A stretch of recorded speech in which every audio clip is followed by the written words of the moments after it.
Welcome to Totally Random Horror Films Cheap Reviews. I'm Tom. In this series, I will randomly select a horror film, serial, television episode, short, or other visual medium between the years of 1895 and 1989 and review it. For my third episode, I randomly selected the first of many films we will look at involving a man named Boris Karloff. It is a 1930 film called The Sea Bat.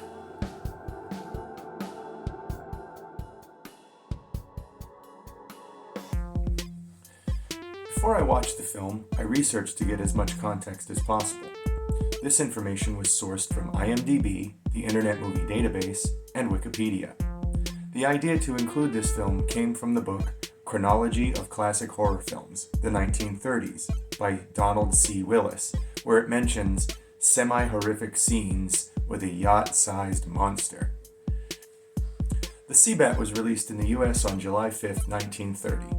It was produced by Wesley Ruggles for Metro-Goldwyn-Mayer Pictures, and it was directed by both Wesley Ruggles and Lionel Barrymore, who were both uncredited. It stars Raquel Torres, Charles Bickford, Nils Astor, George F. Marion, John Miljan, and Boris Karloff, among others. It's a black and white film, has both silent and sound versions, is 68 minutes long, and is available on YouTube and Dailymotion. It is a film made before the Hays Code cemented firm censorship guidelines, but the film passed the board of review and as such contains no risky business. A little background. Some on-location filming of this movie was done in Mexico. Todd Browning was initially set to direct, but the duties were handed down to Victor Fleming, who then handed them down to Hunt Stromberg, and finally to Wesley Ruggles. It appears no one wanted to stay on this project. Lon Chaney, horror icon, also known as the Man of a Thousand Faces due to his skill with makeup, was to originally star in this film, but his health prevented him from performing. He died on August 26, 1930, soon after this film was released. The film stars Raquel Torres, a Mexican-American actress in her only horror film, as Nina. Charles Bickford plays John Dennis, or Reverend Sims. This being Bickford's only horror film credit, he seems a fairly respectable supporting actor, having earned 3 Academy Award nominations. Nils Astor is a gay Swedish actor, back when the stigmas were far worse, who starred in over 70 films. He plays Carl, Nina's brother. George F. Marion was a stage actor, and he starred as Antone, Nina's father.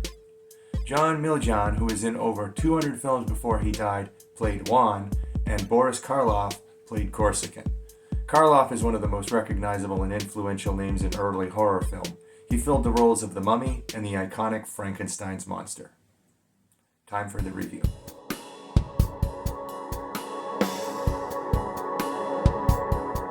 Every one of my reviews has the potential to contain spoilers. The horror in The Sea Bat is more of a natural disaster and monster movie variety. The film is short on encounters with the bat, and the scenes that are filmed are more thrilling than frightening. The fact that there is a giant sea monster, and the film stars Boris Karloff even in a small role, means it deserves at least some mention on Totally Random Horror Films. We are warned, courtesy of National Geographic, that a devilfish-type giant ray can flip your ships. We're then established on Portuga Island, voodoo and sponge diving. We see that there are natives working jobs for the white men on boats. The captain's dialogue is extremely racist and is supposed to be taken as comedic or endearing given the time. This establishes a precedent in The Sea Bass. Expect a lot of racist dialogue and behavior in this film because that's exactly what we get. Every scene involving a person of color in this film portrays them as either performing slave work for the white man or cult-like dancing and rituals. They are reduced to these two facets throughout. In the bunkhouse, the sailors are being roused, including Corsican. Of course, we are looking out for Boris Karloff. These guys will pull knives on one another. We are introduced to Nina, played by Mexican-American Raquel Torres. Torres is fortunate to look white enough to pass muster for the more racist audiences of the time, I guess. As Nina is running through town, Juan the sailor accosts her with his unwanted physical advances, which amounts to assault number 1. A second major point to discuss when talking about this film is its handling of physical violence against women. Throughout the film, Nina is hurled around and restrained so forcefully so many times that it bears mentioning. Nina escapes Juan to catch her brother Carl before he leaves on the sponge boats. She tries to give him a heathen charm to protect him from the devil ray, but he tosses it out because he has a cross. This introduces the third major topic of focus in this film, Christianity. You will find the Seabat sends a strong Christian message. Some nice shots of the ships sailing off. Pulling up sponges, the crew decides to explore deeper. Juan and Carl are equipped with diving gear that looks like spacesuits, and the donning of these results in some lengthy padding. The underwater footage is fun. It looks like it was shot through an aquarium, and when the ray attacks, it lands on the little action figure that represents Carl. It's kind of cute, actually. There's a lot of miniature use and simulated backgrounds during this set piece. They get Carl back on board, but he's dead, so they return to the village, where Nina grieves her brother amidst a sea of worshipping natives.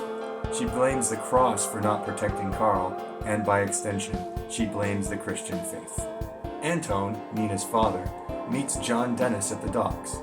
Dennis is an escaped con from Devil's Island, posing as one Reverend Sims, and he immediately proves himself a man of agency by tossing off a native for whacking a baby goat with sticks. When they arrive at Antone's house, Dennis starts hitting on Nina. Nina wants nothing from a Christian reverend, though, not after what's happened to her brother. Nina is then on the beach yelling at the cross and screaming that she hates God. She tosses the cross in anger.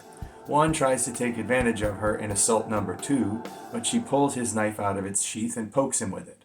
Unable to convince the men to hunt the Seabat, Nina then pledges herself to whomever kills it. This is enough to work. Nina is being portrayed as a heathen who embraces tribal culture, rejects the Christian God, and uses her sexual power over men to manipulate them. Dennis finds Nina dancing with the natives and carries her out over his shoulder. He takes her to task by saying, "What kind of a white girl acts like that?" and the two bicker, until Dennis manhandles her for assault number 3. There feels like a combination of threats of both violence and sexual assault. He releases her and leaves, and her response to being assaulted is to rub her arm. This sort of handling of women was not objected to so much in the 1930s, so the film portrays Nina as someone who is barely fazed by such aggression, as if such a thing made it more permissible. First Sunday on the island, and Dennis is not prepared to give a service, so gives excuses instead. He retreats to a creek and begins reading his Bible when Nina crashes his party, singing and attempting to distract him. It seems Dennis's brutish treatment has increased her interest, and Dennis does so further by ignoring and rejecting her. She intensifies her efforts, singing for so long that it feels like more padding. She keeps mocking him to read his Bible and make her a nice, good girl, and when he does, she rejects the words as stories. Dennis takes her to task for using sex appeal and manipulation to get men to hunt the devilfish. "I know your breed," he says. She slaps him and leaves, and it appears to thrill him. Another funeral march, and we learn that the men who went out to hunt the Seabat were killed, including Corsican. Dennis is called upon to give a service for the dead, and performing this deed appears to change something about him. The first door of his story of redemption has been opened. This is where the true intention of the film is revealed. It appears as though a reading of the Bible at a funeral can unlock a pathway to faith. Dennis struggles with his new exposure to faith. Nina shows up at his house, stating that his reading at the burial has also changed her mind about Christianity. He admits that it hit him hard too. Nina confesses that it was her fault that the men died, and Dennis tries to make her feel better, but is unable to confess his own sins, instead merely saying he is rotten to the core. They begin to read more of the Bible together. The idea of the Bible having magical powers to convert individuals to Christianity, if only read properly, is a fascinating turn for a Boris Karloff film. After Nina leaves, the second door of Dennis's redemption arc has been opened as Dennis gets fed up with a charade, tears off his holy garments, and runs to the bar to get loaded. He is approached by Juan about being the escaped convict. For Dennis's third step on his path, he finally reveals himself to Nina as the escapee. He asks for her help to get off the island before he is turned in.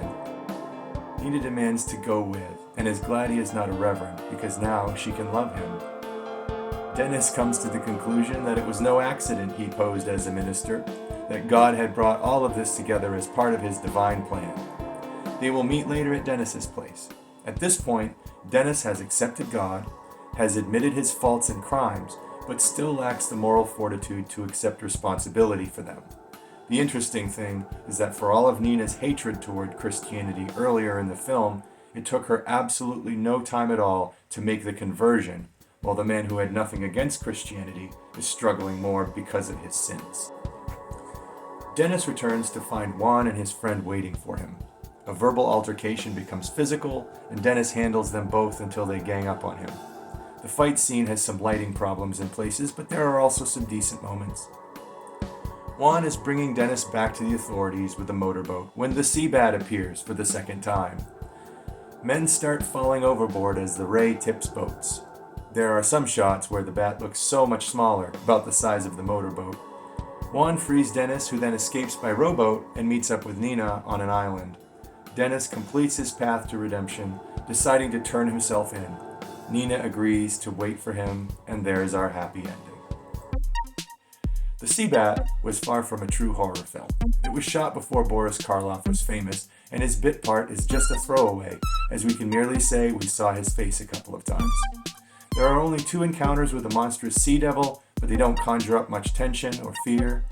It is interesting to see the ways humanity and its views have evolved from just 100 years ago, from those on the treatment of women and minorities to the views on God and Christianity being solutions or explanations for solutions to anything.